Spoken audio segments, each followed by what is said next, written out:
Okay, so 10.8 is talking about power theorems. So there's something that happens in a circle with special types of segments. Like, for example, look at these segments in this circle.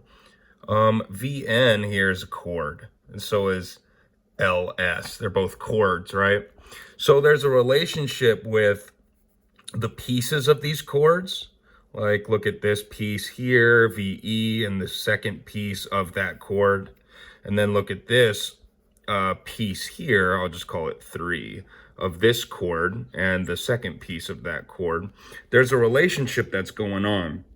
See, what happens is when you have a chord, and it doesn't matter how they intersect, as long as these two chords intersect in the circle.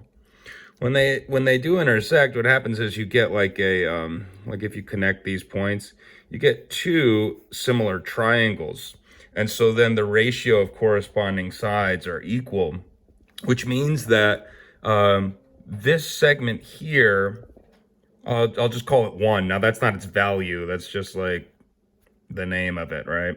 Whatever its value is to this value, 1 to 2, is going to equal 3 to 4. And so that's the first power theorem. Basically, it says that, let me do some algebra here. We would have moved it around, right? And then we could have found that VE here, 1 times 2, or VE times EN. Where is EN? Yeah, VE times EN. So like 1 times 2 equals 3 times 4. 3 times 4. Bam. Yeah, and so when I set up my ratio, I think I set them up wrong. Like the ratio of corresponding sides, 1 would correspond to 4. And then when you do the algebra, you'd get 1 times 2. Bottom line is you don't need to know any of that. You just need to know how the power theorem works, okay? When two chords intersect in a circle, right? The product of the pieces of the chord. So like 1 times 2 equals 3 times 4. Now, these aren't the values, they're just the names. So EV here times EN equals EL times SE. Okay, that's the first power theorem, and it's called the chord power theorem. You need to know the name, you need to know how to use it, all right? I'll show you example problems here in a bit, but first let me expose you to all of the theorems. That's the first one. Here's the next one. Tangent secant power theorem. And so, yeah, the last one, chord power theorem, dealt with chords, right? So this one, tangent secant, is going to deal with a tangent line and a secant line. And so this theorem says that, well, if you take the measure of the tangent, and let's call it, let's just name it a variable. Let's call it t for tangent. If you take the measure of the tangent line and you square it, it's going to equal the measure of the entire secant line. Entire secant line, well, it's PR, all right, times the external part. And so let me label this external part like this, because external means it's outside the circle, right? Notice a secant line, like it intersects the circle in 2 places, but it also has an external part. And so the square of the tangent, this value squared, equals the total, and this is what people mess up, like it's the total here, total PR times the external part, okay? And that's the second power theorem. And it's here, TP squared equals PR times PQ. All right, and that one's called the tangent secant power theorem. This has to be a tangent line, which means it intersects at one place, right? All right, so that's the second one. And then the third one, now you would use these setups to find unknown values of the sides. Now, all these power theorems have to do with the lengths of segments, all right? They don't have anything to do with angles.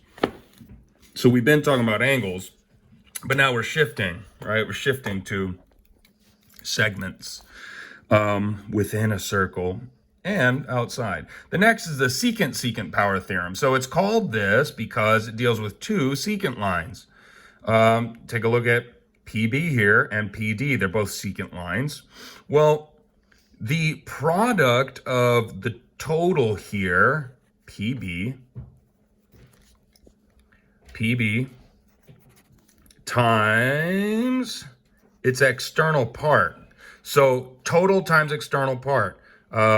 Anytime you have a secant, you do total times external part, okay? So like AP here is the external part. So the total times external equals this total. This guy, PD, that total times its external, CP. All right? And so there's a relationship that you could set up. There's an equation that you could set up to solve. Couple examples. There you go. Take a look at this one. Now, these are chords, right? And so, it's so easy to use. Chord power theorem, you get x times 3 equals 6 times 2. And it doesn't matter what order you do this in because multiplication is commutative. Like, it doesn't matter which side you put these numbers on. Well, the x times 3 or 3 times x is what I'm saying. That's the same thing. And so notice you got x times 3, 3 times x, which equals 6 times 2. So simple. Multiply, what is that, 12? Divide by 3, you get 4. X is 4. This looks like a tangent line, and here's a secant. So it's the tangent secant power theorem, which means that we could solve for y by using this theorem to write an equation. The square of the tangent, so like y squared, equals total, and this is where people mess up, like it's the total, right? So 2 plus 16, which is 18. So it's the total, 18, times the external part, 2. 2 times 18 is 36. Take the square root of both sides. You get that, well, the square root of 36 is 6, right? Y has to equal positive 6 because it can't be negative. And then lastly, here, secant power theorem. So there are two secants here. We can solve for z by writing an equation. You got total, which is z times external 3, right? Equals, now take a look at this side. What's the total here? Well, it's 4 plus 8. 4 plus 8 is 12. So it's 12 times the external part, 4. 4 times 12, what is that? 48 divided by 3 is 16. Z is 16. Okay, so there's some examples for you. And take care.